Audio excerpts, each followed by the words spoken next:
إن الحمد لله نحمده ونستعينه ونستغفره ونؤمن به ونتوكل عليه ونعوذ بالله من شرور أنفسنا ومن سيئات أعمالنا من يهده الله فلا مضل له ومن يضلل فلا هادي له وأشهد أن لا إله إلا الله وحده لا شريك له وأشهد أن محمدًا عبده ورسوله أما بعد فإن خير الحديث كتاب الله وخير الهدي هدي محمد صلى الله عليه وسلم وشر الأمور محدثاتها وكل محدثة بدعة وكل بدعة ضلالة وكل ضلالة في النار وكما قال عليه الصلاة والتسليم بعد أعوذ بالله من الشيطان الرجيم بسم الله الرحمن الرحيم يا أيها الذين آمنوا اتقوا الله حق تقاته ولا تموتن إلا وأنتم مسلمون يا أيها الناس اتقوا ربكم الذي خلقكم من نفس واحدة وخلق منها زوجها وبث منهما رجالا كثيرا ونساء واتقوا الله الذي تساءلون به والأرحام إن الله كان عليكم رقيبا يا أيها الذين آمنوا اتقوا الله وقولوا قولا سديدا يصلح لكم أعمالكم ويغفر لكم ذنوبكم ومن يطع الله ورسوله فقد فاز فوزا عظيما وقال الله تعالى في موضع آخر يا أيها الذين آمنوا لا تأكلوا أموالكم بينكم بالباطل إلا أن تكون تجارة عن تراض منكم ولا تقتلوا أنفسكم إن الله كان بكم رحيما رب اشرح لي صدري ويسر لي أمري واحلل عقدة من لساني يفقهوا قولي ربي زدني علما سبحانك لا علم لنا إلا ما علمتنا إنك أنت العليم الحكيم ربي يسر ولا تعسر وتمم بالخير حاضرین جمعہ، پردہ نشین خواتین اور میرے پیارے پھول جیسے بچوں، تمام قسم کی تعریف، حمد و ثنا، بزرگی بڑائی اللہ وحدہ لا شریک کے لیے لائق اور زیبا ہے۔ درود اور سلامتی ہو حضرت محمد مصطفیٰ صلی اللہ علیہ وسلم پر، آپ کے اصحاب، تابعین اور تبع تابعین پر۔ اس مختصر سی حمد اور درود کے بعد آپ کے سامنے میں نے سورۃ النساء کی ایک چھوٹی سی آیت کو تلاوت کیا ہے، اور آج انشاءاللہ اسی آیت کریمہ کو عنوان بنا کر تجارت کے تعلق سے کچھ باتیں عرض کرنے کی کوشش کروں گا، تاکہ وہ میرے لیے بھی کارگر ثابت ہوں اور آپ لوگوں کے لیے بھی۔ اور تجارت کو عنوان بنانے کا مقصد بھی یہی ہے کہ جہاں تک میں سمجھتا ہوں ہماری اپنی برادری تقریباً کاروباری اور تجارت سے ہی الحمدللہ ملحق ہے اور اسی سے وابستہ ہے۔ اللہ تبارک و تعالیٰ اس آیت کریمہ کے اندر فرماتا ہے مومنین سے مخاطب ہوتے ہوئے، اے مومنو، آپس میں ایک دوسرے کا مال ناجائز طریقے سے مت کھاؤ، مگر یہ کہ تم تجارت کرو باہمی رضامندی کے ذریعے سے۔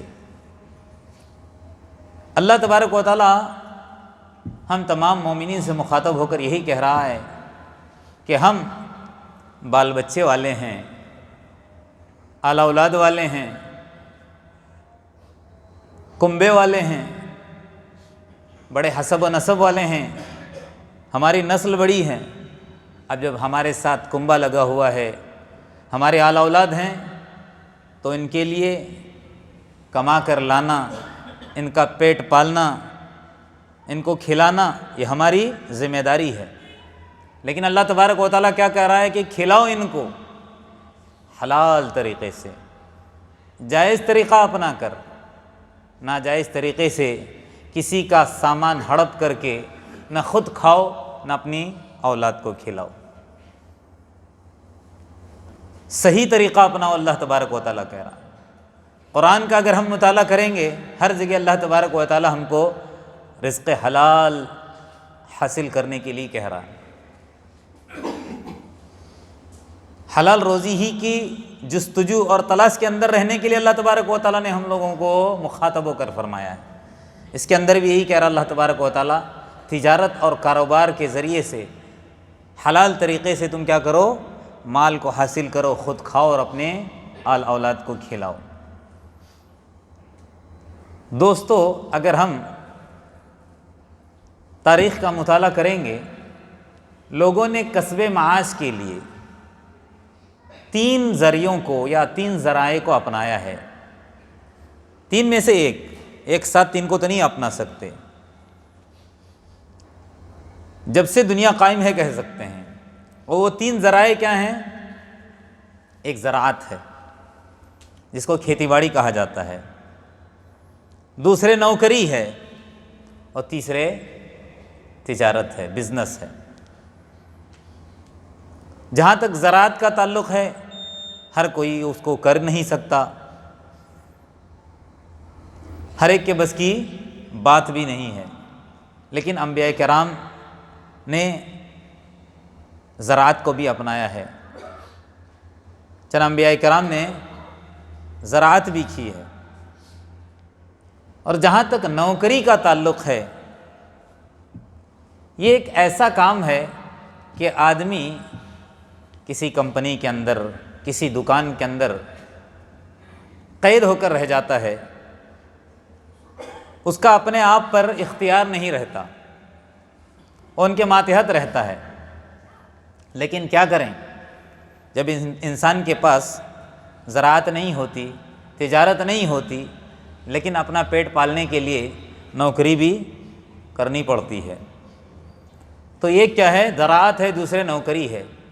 لیکن ان 2 باتوں کو چھوڑ کر تیسری بات جو میں نے ابھی آیت کے اندر الا ان تکون تجارہ کا لفظ آیا ہے، تجارت یہ بہت بہترین ذریعہ معاش ہم کہیں یا کسب معاش کہیں، معاش کو حاصل کرنے کے لیے، معاش کو کمانے کے لیے، اپنی روزی کو حاصل کرنے کے لیے بہترین کیا ہے، ذریعہ ہے تجارت۔ تینوں پر ہم اس کو فوقیت دیں، اور جہاں تک میں سمجھتا ہوں اپنی برادری الحمدللہ اس پر ہی عمل پیرا ہے۔ لیکن تجارت ہماری کیسی ہونی چاہیے؟ حلال ہونی چاہیے، ایک دم صحیح ہونی چاہیے۔ اب وہ باتیں جو حلال کے تعلق سے ہیں یا اسلامی تعلیمات کے تعلق سے آگے میں بتاؤں گا، چند باتیں تجارت کے تعلق سے بتانا چاہتا ہوں کہ تجارت ہے کیا۔ حقیقت میں اگر تجارت کہیں، قرآن کا مطالعہ کرنے سے معلوم ہوتا ہے کہ تجارت فضل اللہ ہے۔ کیا ہے؟ فضل اللہ۔ اللہ تبارک و تعالیٰ نے تجارت کو اپنا فضل قرار دیا ہے۔ سورہ جمعہ ہم تلاوت کرتے ہیں، فَإِذَا قُضِيَتِ الصَّلَاةُ فَانتَشِرُوا فِي الْأَرْضِ۔ آگے اللہ نے کیا فرمایا؟ وَابْتَغُوا مِن فَضْلِ اللَّهِ، اور جاؤ تم اللہ کا فضل تلاش کرو۔ وہاں پر نوکری والوں کے لیے نہیں ہے، وہ تو ان کا بندہ بندایا ہے، ان کو تو ملے گی ہی روزی۔ وہاں فضل تلاش کس کو کرنے کے لیے؟ جاؤ اپنے کاروبار کو تجارت کے ذریعے سے حاصل کرو۔ کیونکہ اس زمانے کے اندر بھی صبح سے شام جا کر آدمی کیا کرتا تھا؟ اپنا سامان تجارت لے جا کر بیچتا تھا، اور دن بھر محنت کر کے رات میں اپنے قسمت بھر کی روزی حاصل کر کے واپس آتا تھا گھر۔ تو اللہ تبارک و تعالیٰ نے کیا کہا؟ تجارت کو فضل اللہ، نسبت اس کی اپنی طرف، اپنے ساتھ جوڑ دیا۔ یہ اللہ کا فضل ہے، اللہ کی رحمت ہے کہ اللہ تبارک و تعالیٰ کیا کہہ رہا ہے؟ وَآخَرُونَ يَضْرِبُونَ فِي الْأَرْضِ يَبْتَغُونَ مِن فَضْلِ اللَّهِ۔ سورہ مزمل کے اندر اللہ کیا فرماتا ہے؟ بعض لوگ ایسے بھی ہیں جو زمین کے اندر سفر ہی اس لیے کرتے ہیں تاکہ وہ اللہ کے فضل کو تلاش کریں۔ اور دیکھیے یہ اللہ کا فضل ہمارے اوپر جو خصوصی ہے، اور اس کے ساتھ کیا فائدے ہیں۔ ایک آدمی سفر کرتا ہے کس لیے؟ اپنے کاروبار کے لیے۔ لیکن ہم لوگ سفر کرتے ہیں گھومنے پھرنے کے لیے کم، جہاں تک میں سمجھتا ہوں زیادہ تر لوگ اپنی روزی روٹی کے لیے ہی سفر کرتے ہیں۔ اب روزی روٹی کے لیے جب ہم سفر کرتے ہیں تو اللہ تبارک و تعالیٰ نے دین کے اندر کچھ تخفیف بھی کر دی۔ مثال کے طور پر نماز کو لے لو، اللہ تبارک و تعالیٰ نے، ہم اپنی ذات کے لیے جا رہے ہیں، اپنی روزی روٹی حاصل کرنے کے لیے، اللہ نے نمازوں کے اندر کیا کر دیا؟ تخفیف کر دی۔ 4 رکعت والی نماز ہم کو کیا کرنا ہے؟ 2 رکعت پڑھنا ہے۔ فجر اور مغرب کے علاوہ عشاء ہو، ظہر ہو، عصر ہو، اس کو کیا کرنا ہے؟ ہم کو قصر کرنا ہے۔ یہ اللہ کا فضل ہے۔ اپنی روزی بھی تلاش کرتے رہو، لو میں نے تمہارے اوپر اور ایک احسان کر دیا، تخفیف کر دی۔ کہیں اللہ تبارک و تعالی حج، کتنا بڑا رکن ہے، ہونا تو یوں چاہیے تھا کہ ہمارا پورا فوکس کس کے اوپر ہونا چاہیے؟ حج کے اوپر۔ جب ہم حج کرنے کے لیے جائیں تو پھر اس کے علاوہ کوئی عمل ہونا ہی نہیں چاہیے تھا، ہے کہ نہیں؟ جس طرح آدمی نماز کے لیے رکعت باندھتا ہے، سلام پھیرنے تک کچھ اس کے لیے اجازت ہے نہیں، لیکن اتنا بڑا رکن ہم ادا کرنے کے لیے جاتے ہیں، فرض حج ادا کرنے کے لیے۔ اللہ کیا فرماتا ہے؟ لیس علیکم جناح ان تبتغوا فضلا من ربکم، تمہارے اوپر کوئی حرج نہیں ہے کہ تم کیا کرو؟ اللہ کا فضل تلاش کرو۔ یعنی تم حج کے ارکان ادا کرتے رہو، تم کہاں؟ مینا میں چلے جاؤ، تم کہاں؟ عرفات کے میدان میں چلے جاؤ، تم مزدلفہ میں چلے جاؤ، وہاں اپنے اعمال بھی کرتے رہو اور کاروبار بھی ساتھ میں کرتے رہو۔ اب آج کل کا زمانہ ایسا نہیں رہا کہ کسٹم ٹائٹ ہو گیا، اور اس طرح کا سلسلہ بھی نہیں رہا۔ پہلے زمانے میں قافلے حج کے آتے تھے، اپنی بستی سے سامان لاتے تھے اور یہاں آ کر عرب لوگوں کو بیچتے تھے، اور وہاں کا درہم اور دینار لے کر اپنی بستی میں چلے جاتے تھے، یا وہاں کے مطلب جو روزی روٹی ہوتی تھی وہاں، یہاں کی وہاں، وہاں کی یہاں سپلائی ہوتی تھی، یہاں کی چیزیں وہاں، وہاں کی چیزیں یہاں۔ تو لیس علیکم، یہاں تینوں آیتوں کے اندر اللہ تبارک و تعالیٰ ایک تو تجارت کے تعلق سے کیا کہہ رہا ہے؟ یہ اللہ کا فضل ہے، اور اللہ کا فضل ایسا ہے، اللہ تبارک و تعالیٰ نے حج کے موقع پر بھی اللہ نے ہم کو اجازت دے دی، نماز کے اندر تخفیف کر دیا، اتنے سارے احسانات ہیں ہمارے اور آپ پر، اور بہترین اللہ تبارک و تعالیٰ نے ہم کو چھوٹ دے رکھی ہے، تجارت کرو، یہی بہترین پیشہ ہے۔ لیکن یاد رکھ لیجئے، جس قدر طریقہ کار اللہ تبارک و تعالیٰ نے بتا دیا ہے، ویسے 2 چیزیں بھی ہیں، ایک تاجر کے لیے بشارت بھی ہے اور ایک تاجر کے لیے وعید بھی ہے۔ بشارت کس صورت میں؟ اگر آدمی تجارت کرنے والا صحیح طریقے سے تجارت کرے، وہ کیسے؟ سچ سچ بول کر تجارت کرے گا، اپنی تجارت کے اندر کبھی بھی جھوٹ کو ملائے گا نہیں، جھوٹ کی ملاوٹ نہیں ہوگی، دھوکہ نہیں ہوگا، غلط سامان نہیں بیچے گا، سامنے والے کو دکھائے گا ایک اور پھر پیک کر کے دے گا ایک، ایسا کبھی نہیں۔ تجارت کرتے وقت بات ایک ہوگی، سامان دیتے وقت کچھ اور، جگہ ایک دکھائے گا پلاٹ اور دے گا ایک، ایسا نہیں۔ صاف ستھری تجارت، امانت داری کے ساتھ تجارت کرے گا، اس کے لیے کیا ہے؟ بشارت ہی بشارت ہے، کیونکہ بازار ایک ایسی جگہ ہے وہاں پر دھوکہ بھی ہوتا ہے، وہاں پر جھوٹ کا بھی استعمال ہوتا ہے، وہاں پر جھگڑے فسادات بھی ہوتے ہیں، اور فسادات بھی کس لیے ہوتے ہیں؟ یہی کاروبار ہی کی وجہ سے۔ ایسے ایسے مطلب جھگڑے ہوتے ہیں، تو نے میرے سامان کو جان بوجھ کر کم بیچا، مجھے زیر کریں، بہت سارے اس طرح کے فتنے ہوتے ہیں۔ تو بشارت کس کے لیے ہے؟ التاجر الصدوق الامین، ایسا تاجر جو بہت زیادہ سچا ہو، الامین امانت دار ہو، اور بشارت کیا ہے اس کے لیے؟ مع النبیین والصدیقین والشہداء۔ جب تاجر امانت دار ہوگا، سچا ہوگا، صحیح بول کر اپنا کاروبار کرے گا، دھوکہ دھڑی نہیں کرے گا، آخرت میں اس کا معاملہ کس کے ساتھ؟ نبیوں کے ساتھ، صدیقین کے ساتھ، شہداء کے ساتھ، اور کیا چاہیے؟ جس طرح ایک آدمی کی نماز اس کو جنت میں جانے کا ذریعہ اور سبب بنے گی، جس طرح اس کی تلاوت، جس طرح اس کے روزے، جس طرح اس کا حج، یاد رکھ لیجئے اس کا کاروبار سچا یہ کہاں لے جائے گا اس کو؟ جنت کے اندر۔ اور کس کے ساتھ ملائے گا؟ انبیاء کرام کے ساتھ، صدیقین کے ساتھ، شہداء اور صالحین کے ساتھ۔ یہ کب؟ جب انسان تاجر ہو کر سچا تاجر ہوگا، امانت کے ساتھ اپنا کاروبار کرے گا، یاد رکھ لیجیے، صحیح سامان بیچے گا۔ لیکن اس کے عکس اگر دھوکہ شامل ہوگا، اللہ کا ڈر اس کے دل کے اندر نہیں ہوگا، جان بوجھ کر دھوکہ دھڑی کرے گا، اس کا معاملہ کیا ہوگا؟ اللہ کے رسول صلی اللہ علیہ وسلم نے فرمایا التجار هم الفجار، عجیب بات کہی، التجار هم الفجار کہا، تاجرین ہی سب سے بڑے گنہگار کا۔ اللہ اکبر۔ فجار کے معنی کیا ہوتے ہیں؟ فاجر کہتے ہیں نا، فاجر فاسق، سب سے بڑا گنہگار، سب سے بڑا فسق کرنے والا۔ فجار کہا تجار کو، تجارت کرنے والے۔ جب یہ بات سامنے آ گئی صحابہ کرام کے، وہ ہمارے جیسے نہیں تھے، کوئی بھی بات آتی تو فوراً کہتے یا رسول اللہ اولیس قد احل اللہ البیع، اے اللہ کے رسول، کیا اللہ تبارک و تعالیٰ نے تجارت کو حلال نہیں کیا ہے؟ کہ آپ تاجرین کو سب کے سب کیا ہیں؟ گنہگار قرار دے رہے ہیں۔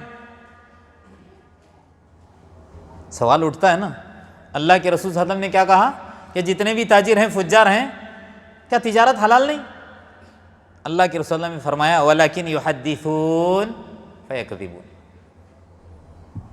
کون تاجر فجار ہیں؟ جب بھی تجارت کرنے کے لیے کچھ منہ کھولتے ہیں تو بولتے ہی جھوٹ بولتے ہیں۔ وَيَحْلِفُونَ، کیا کرتے ہیں؟ قسمیں کھا کر بیچتے ہیں کہ میں اتنے میں خرید کر لایا ہوں، واللہ میری خرید اتنی ہے، آپ اتنے میں مانگ رہے ہو، میں 100 میں خریدا ہوں اور آپ 90 میں مجھ سے مانگ رہے ہو۔ قسمیں کھا کر، جو جھوٹی قسمیں کھا کر بیچتے ہیں، جو عیب کو چھپا کر بیچتے ہیں، یہی کیا ہیں؟ اللہ کے رسول نے فرمایا فجار ہیں۔ اور ان کے تعلق سے اللہ کے رسول صلی اللہ علیہ وسلم نے کیا فرمایا؟ ثلاثۃ، 3 لوگ ایسے ہیں لا یکلمہم اللہ یوم القیامہ، قیامت کے دن اللہ تبارک و تعالیٰ ان سے گفتگو نہیں کرے گا، ولا ینظر الیہم، ان کی طرف دیکھے گا نہیں، نظر رحمت نہیں ہوگی، ولا یزکیہم، ان کا تزکیہ نہیں کرے گا، ولہم عذاب علیم، ان کے لیے دردناک عذاب ہے۔ اب تینوں نہیں بیان کروں گا، 3 میں سے تیسرے کون ہیں؟ والمنفق سلعتہ بالحلف الکاذب، جو اپنے سامان تجارت کو جھوٹی قسمیں کھا کر کیا کرتا ہے؟ بیچتا ہے۔ اللہ ہماری حفاظت فرمائے۔ اور یہ تو کامن بات ہے، عام بات ہے، کسی بھی دکان میں چلے جاؤ، آپ تو بھاؤ تاؤ کرتے ہو، سنت ہے، خریدنے والے کے لیے تو سنت ہے۔ آپ جاتے ہو کوئی چیز خریدنے کے لیے، اگر سامنے والا کہتا ہے کہ 500 روپیہ، بھائی 200 میں نہیں دو گے، 300 میں، اب وہ منہ کھولتے کیا کہے گا؟ کیا یار 200 میں مانگ رہے ہو، میں ہی لایا ہوں 400 میں۔ کہنے کی کیا ضرورت آپ کو؟ آپ نے اپنا سارا سامان تجارت غلط کر دیا، لمحے میں آپ نے اپنی تجارت کو برباد کر دیا، حرام کر دیا آپ نے۔ جب آدمی جھوٹ بول کر بیچے گا تو وہ روزی کہاں اس کے لیے حلال ہوگی؟ حرامی تو ہوگی نا۔ کیا فرما رہے ہیں اللہ کے رسول صلی اللہ علیہ وسلم؟ اللہ تبارک و تعالیٰ ان کی طرف نظر رحمت نہیں کرے گا۔ اور قرآن کیا کہتا ہے ایسے لوگوں کے لیے؟ وَيْلٌ لِّلْمُطَفِّفِينَ۔ ابھی 2-4 ہفتے پہلے ویل کس کو کہتے ہیں، ویل کے کیا معنی ہیں، ویل کس ٹھکانے کو کہتے ہیں، بات سامنے آ گئی ہے، میں مزید تفصیلات میں نہیں جانا چاہتا۔ وَيْلٌ لِّلْمُطَفِّفِينَ الَّذِينَ إِذَا اكْتَالُوا عَلَى النَّاسِ يَسْتَوْفُونَ، لوگوں سے لیتے وقت پورا لیتے ہیں، اور جب دینے کی باری آتی ہے وَإِذَا كَالُوهُمْ أَوْ وَزَنُوهُمْ يُخْسِرُونَ، جب دینے کی باری آتی ہے تو گھٹا کر دیتے ہیں۔ بہت غلط بات ہے، ایسوں پر اللہ کی لعنت ہے، ان کی طرف اللہ تبارک و تعالیٰ کبھی بھی نظر رحمت نہیں کرے گا۔ اللہ ہماری حفاظت فرمائے۔ تو چند تعلیمات ہیں جس کو ہم کو اپنی تجارت کے اندر ملانا ضروری ہے، جس کی طرف رہنمائی اسلام نے کی ہے۔ اور تعلیمات میں سے سب سے پہلی تعلیم تجارت کرتے ہوئے کون سی ہے؟ حلال اور حرام کا جائزہ۔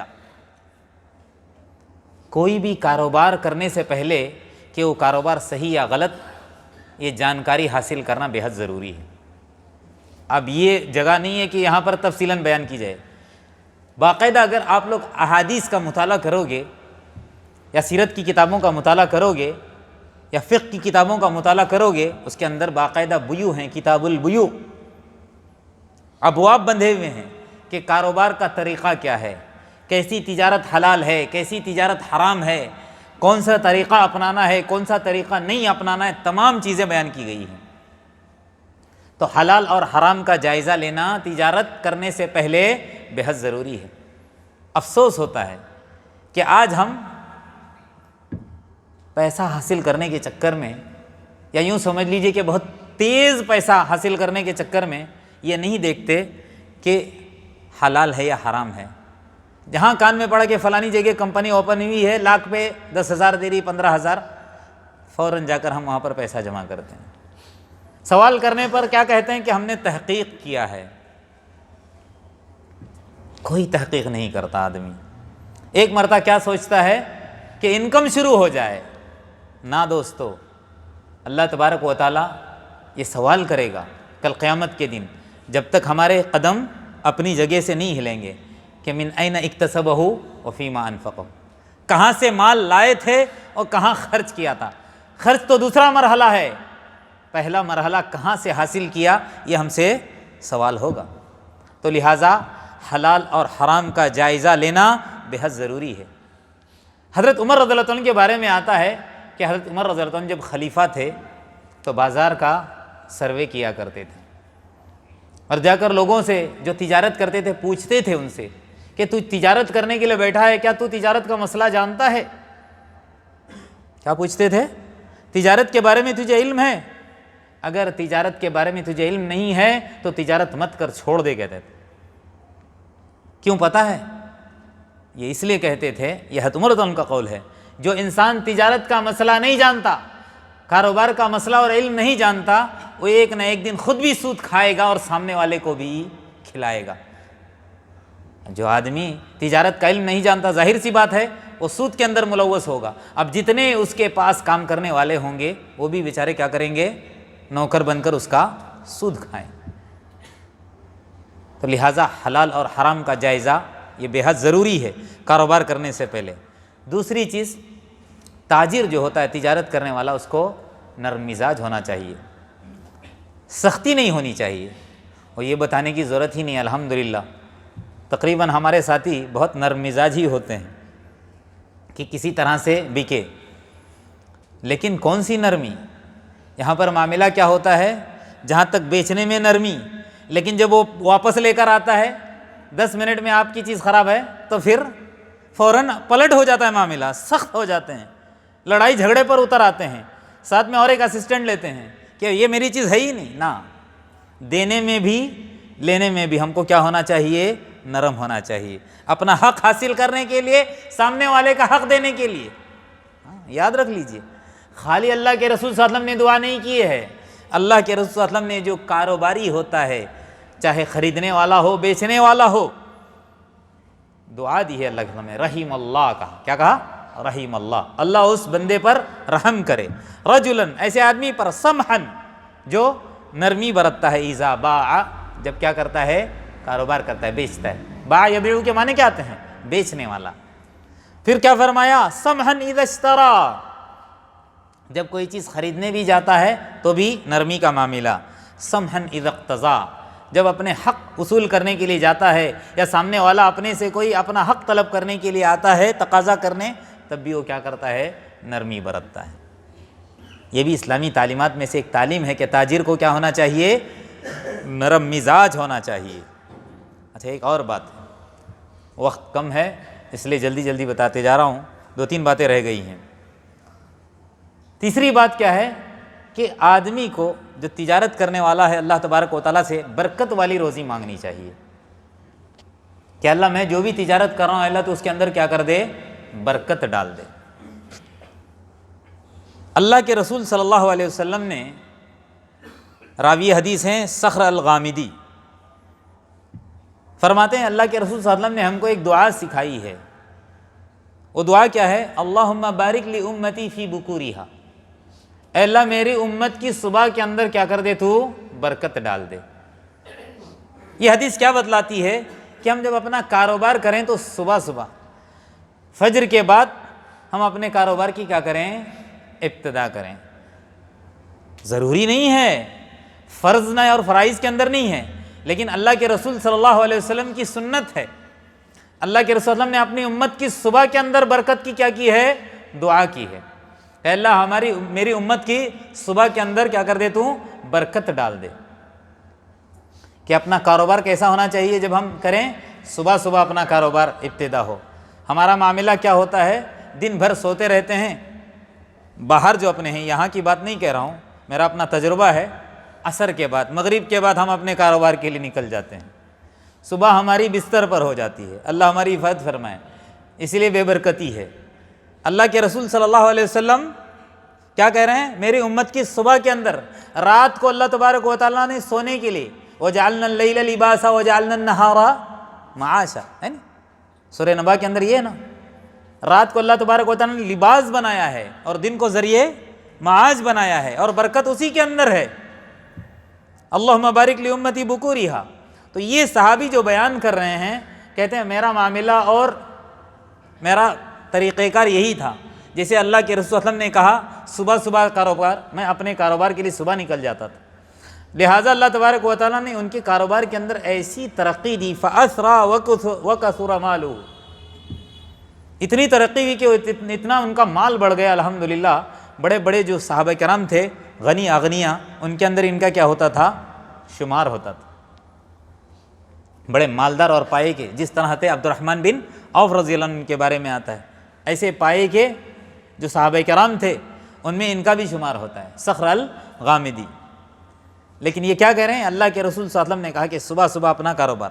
اچھا، ایک اور چیز ہے، وہ کیا ہے؟ ہم الحمدللہ کماتے ہیں اور اپنی کمائی کو صرف اپنی سمجھتے ہیں. اپنی آمدنی کا جو کچھ حصہ ہوتا ہے وہ اب کیا کرنے والے بنے؟ اللہ کے راستے میں خرچ کرنے والے بنے. آمدنی کا کچھ حصہ صدقہ کرنا سیکھیں.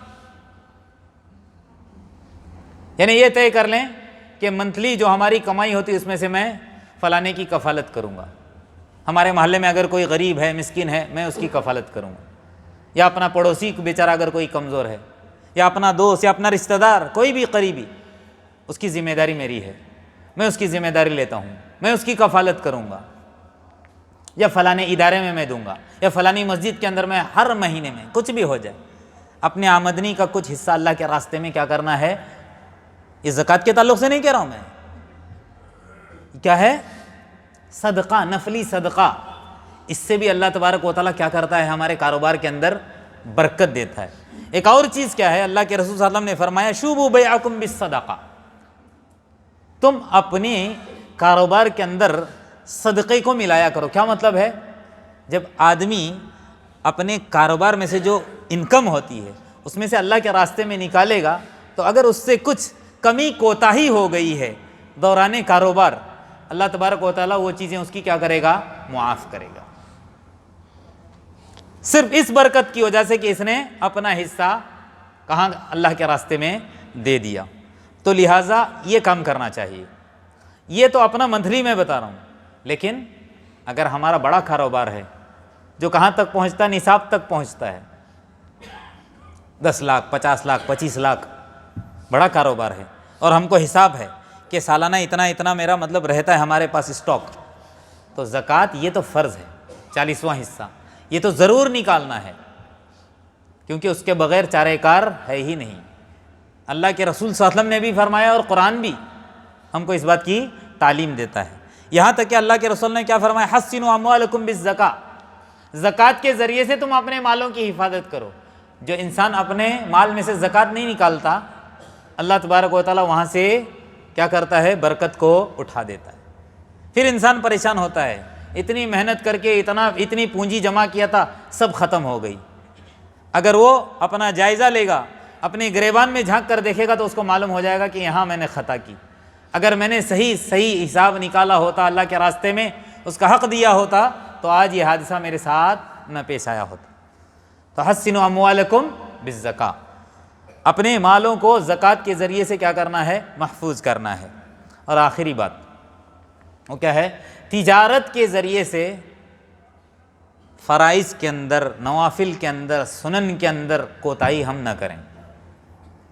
اب ہمارا معاملہ کیا ہوتا ہے، تجارت ہم اتنی بڑی پھیلا دیتے ہیں، اتنا بڑا کاروبار کہ نماز کے لیے وقت نکالنا مشکل ہو جاتا ہے۔ عین کبھی کبھی جماعت کے وقت ہی آ جاتے ہیں، یا جماعت کھڑی ہو جاتی ہے، یا جماعت سلام پھیرتے ہیں، آئے جلدی جلدی سے 2-4 ٹھونگ لگا کے پھر نکل گئے۔ کیا پڑھا کیا نہیں پڑھا، کہاں توجہ تھی، کچھ بھی نہیں پتہ، آئے چل دیے بس۔ ایسا نہیں ہونا چاہیے۔ کاروبار کی وجہ سے نہ ہمارے ماں باپ کی خدمت کے اندر کمی ہونی چاہیے، نہ اللہ کے حکموں کو ادا کرنے کے اندر، نہ اپنے آل اولاد کے مطلب کہیں بھی ہم سے کوتاہی نہیں ہونی چاہیے۔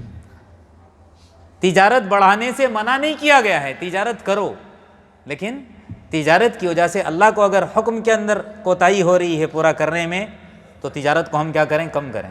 اگر ہم بوجھ نہیں سنبھال پا رہے ہیں تو اتنا اگر اوور لوڈ ہو رہا ہے جس کی وجہ سے ہم اللہ کو جو ہم کو دے رہا ہے، یہ اللہ کا ہی فضل ہے، اس کو حاصل کرنے کے لیے دینے والے کو، مسبب الاسباب کو، رازق کو بھول رہے ہیں، تو پھر ایسا کاروبار جو اللہ تک ہم کو نہ لے جائے چھوڑنا ہی بہتر ہے۔ یا تو ہم کیا کریں، کم کر دیں۔ تو اس کے اندر کمی نہیں آنی چاہیے۔ اپنے تجارت کی وجہ سے اللہ کے حکموں کو پورا کرنے کے اندر کمی اور کوتاہی بالکل نہ کریں، اس سے ہمارا بہت بڑا نقصان ہوگا، ہم اپنا ہی نقصان کریں گے۔ تو بالکل اللہ کے حکموں کو پورا کرنے کے اندر کمی کوتاہی تجارت کی وجہ سے نہیں ہونی چاہیے۔ حضرت عمر رضی اللہ عنہ کے بارے میں آتا ہے کہ وہ دور کیسا تھا، آسمان سے وہی اتر رہی تھی، اللہ کے رسول صلی اللہ علیہ وسلم کے پاس روزانہ تعلیمات آ رہی تھی، تعلیمات بھی حاصل کرنا ضروری ہے، اور تجارت اپنے آل اولاد کے لیے، اپنے پیٹ کو پالنے کے لیے یہ بھی ضروری ہے۔ تو حضرت عمر رضی اللہ عنہ نے بہت بہترین ترتیب کی تھی۔ ایک انصاری صحابی کو اپنے ساتھ میں لے لیا اور کہا کہ 15 دن تم، یا ہفتہ تم، 1 ہفتہ میں جاؤں گا، صبح سے شام تک آپ اللہ کے رسول صلی اللہ علیہ وسلم کی خدمت میں رہیں گے، 8 دن تک میں رہوں گا۔ اب شام میں جب وہ آتے، یہ کیا کرتے تھے، 8 دن تک یہ کاروبار کرتے، کیونکہ صبح ہی کاروبار ہوتا ہے نا، اور صبح سے شام تک اللہ کے رسول کی خدمت میں کون رہتے تھے، کبھی انصاری صحابی، کبھی حضرت عمر رضی اللہ عنہ، اور رات میں پھر یہ آپس میں کیا کرتے تھے، مذاکرہ کرتے تھے کہ صبح سے شام تک تو نے کیا تعلیم حاصل کی، فلانی فلانی۔ اس طرح انہوں نے علم کو حاصل کیا، اور ان کے ذریعے سے آج ان عمر بن الخطاب، ان عمر بن الخطاب، ان عمر، کیا ہے مطلب، انہوں نے اللہ کے رسول صلی اللہ علیہ وسلم اپنے کاروبار کے ساتھ علم کو حاصل کیا اور ہم تک پہنچا دیا۔ تو لہٰذا نہ علم حاصل کرنے میں، نہ ماں باپ کی خدمت، نہ اللہ کے حکموں کو پورا کرنے میں، یہ کاروبار کبھی بھی آڑے نہیں آنا چاہیے۔ اگر آڑے آ رہا ہے تو ہم اس کو مختصر کریں، اور خصوصاً کاروبار کے موقع، کیا کہتے ہیں اس کو، نماز کے اوقات میں، تعلیم کے اوقات میں اپنے کاروبار کو بند کریں۔ اللہ تبارک و تعالیٰ روزی دینے والا ہے، اللہ تبارک و تعالیٰ روزی دینے والا ہے۔ کیسے دیتا آدمی سوچتا نہیں ہے۔ آدمی دن بھر بیچارہ دکان کھول کے بیٹھتا ہے، ایک گاہک نہیں رہتا، بند کرتے وقت اچانک اتنا بڑا گاہک آ جاتا ہے کہ رات بھر، دن بھر جو وہ محنت کر رہا تھا، کوشش کر رہا تھا، ایک لمحے میں اللہ تبارک و تعالیٰ اس کو کیا کرتا ہے، عطا کرتا ہے۔ ایسا ہوتا ہے کیونکہ روزی دینے والا اللہ ہے۔ ویسا توکل بھی ہمارا ہونا چاہیے۔ اخیر میں اللہ تبارک و تعالیٰ سے دعا ہے، جتنی باتیں ہم کہتے سنتے سناتے ہیں اس کے مطابق عمل کرنے والا بنا دے۔ اللہ تبارک و تعالیٰ ہم کو حلال روزی عطا کرنے کی توفیق عطا فرمائے، سچ بول کر کاروبار کرنے کی توفیق عطا فرمائے، جھوٹ سے، دھوکہ دھڑی سے، خیانت کرنے سے اللہ تبارک و تعالیٰ میرے اور آپ کی بلکہ پورے امت مسلمہ کی حفاظت فرمائے۔ حلال رزق عطا کرنے کی اللہ تبارک و تعالیٰ ہم کو توفیق عطا کرے، تاکہ اللہ تبارک و تعالیٰ ہمارے اعمال کو قبول کرے، ورنہ اگر ہم حلال روزی حاصل نہیں کریں گے اس سے بھی ہمارے اعمال قبول نہیں ہوتی۔ ربنا آتنا فی الدنیا حسنہ وفی الآخرۃ حسنہ وقنا عذاب النار۔ ربنا ظلمنا انفسنا وان لم تغفر لنا وترحمنا لنکونن من الخاسرین۔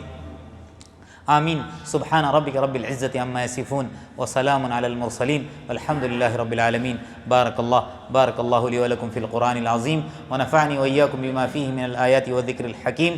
اقول قولی ھذا واستغفر اللہ لی ولکم ولسائر المسلمین من کل ذنب فاستغفروہ انہ ھو الغفور الرحیم۔